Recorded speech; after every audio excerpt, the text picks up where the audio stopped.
You ask Tiger to solve. This deals with linear equations with one unknown. The final result is a equals -27.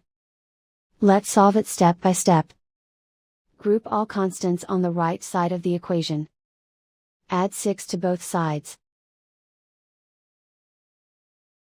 Simplify the arithmetic.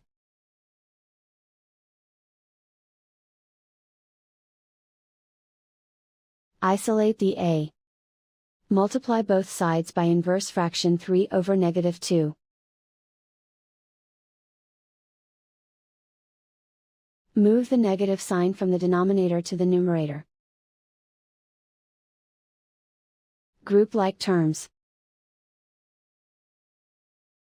Multiply the coefficients. Simplify the arithmetic.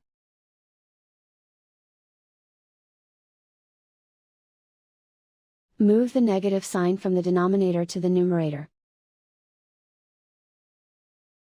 Multiply the fractions. Simplify the arithmetic. And so the final result is a equals -27.